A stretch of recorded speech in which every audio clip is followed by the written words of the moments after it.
Good morning, Pelham Road. I know. I get a few emails every week that tell me y'all really prefer when I do this from my home. And actually, I do prefer doing it from my home in my yard. And I think that's what y'all are saying is y'all like it when I'm outside. But you're aware that the humidity is rising and that it's not as comfortable outside as it once was. But thank goodness for air conditioning. So I'll try to do a few from outside when I can, but I'm afraid you're going to be stuck looking at me here inside for a few weeks. Well, it's another day and another theme song. This one was selected last week or someone recommended it. So I'm going to play it a little bit and hopefully Facebook will allow that. And here we go.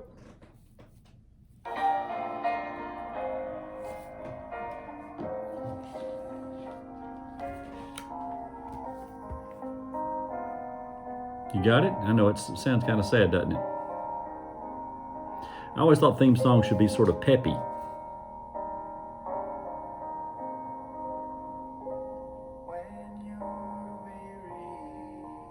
When you're weary, feeling small. Well, that's Bridge Over Troubled Water by Simon and Garfunkel. A great song. I enjoy that song a lot. Not as much as Bill Withers, but I enjoy that song a lot. All right.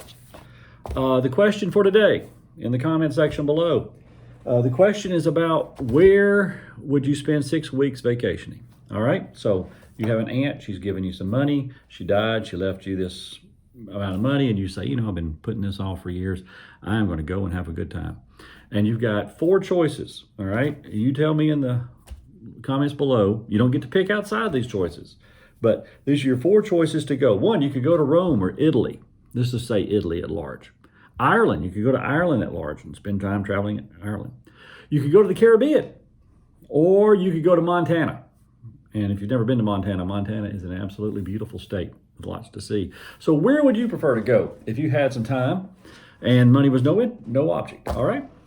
Well, we return again today to the writer of Ecclesiastes in their words. A time to be born, a time to die, a time to plant, a time to pluck up what is planted, a time to kill, a time to heal. There's a time for all these things.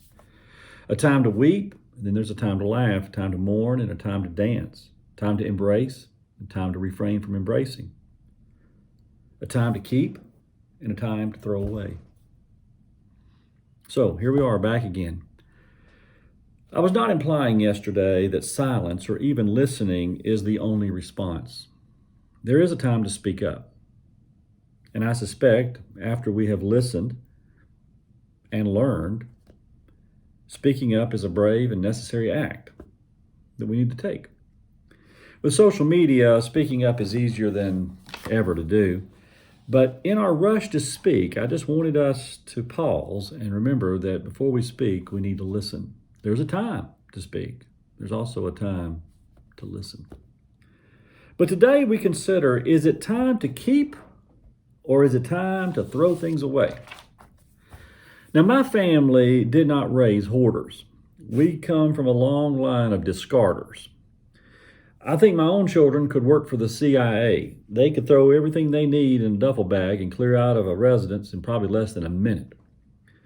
So, in the Roy house, it's always time to throw away.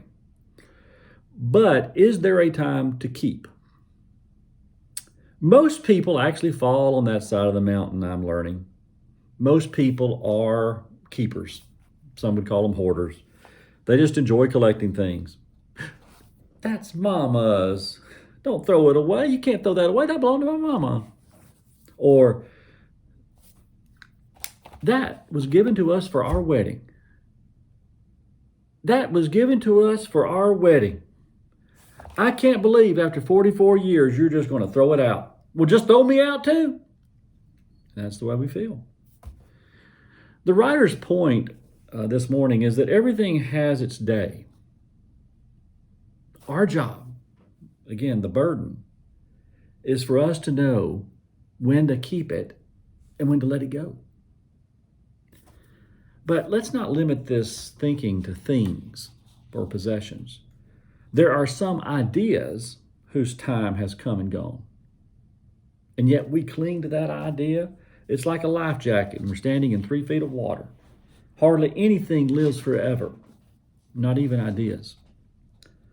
One of the most enlightening moments in my life was when I was given a new language to let go of ideas that no longer worked.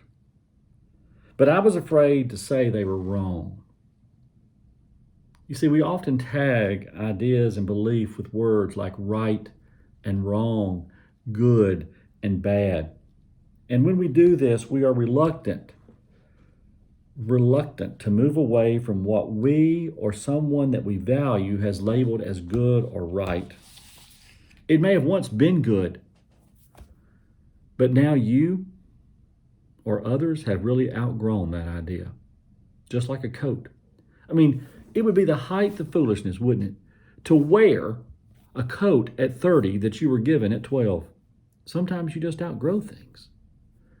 Being that we have locked ourselves into words that convey value, bad and good, right and wrong, it's hard, really hard, absolutely difficult to part with something that we have always thought of as good, even when the idea itself is actually no longer functioning and working.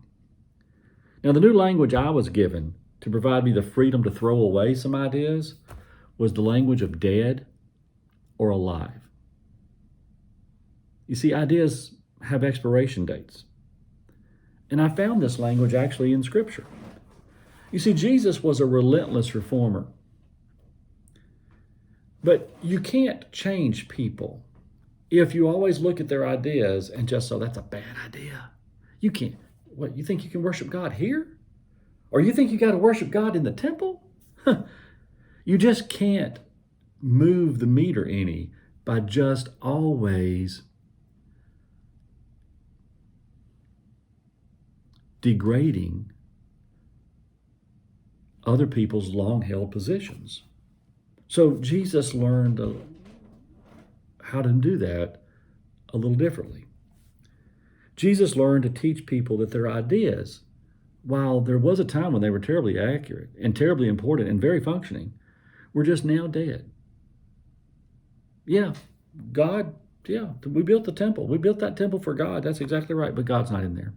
No, you can still find God there, but you can also find God out here. To cling to the dead idea could be disastrous. But at the very least, as an adult, holding on to dead ideas is like wearing a life jacket in 3 feet of water. It just makes us look silly. Have a great day.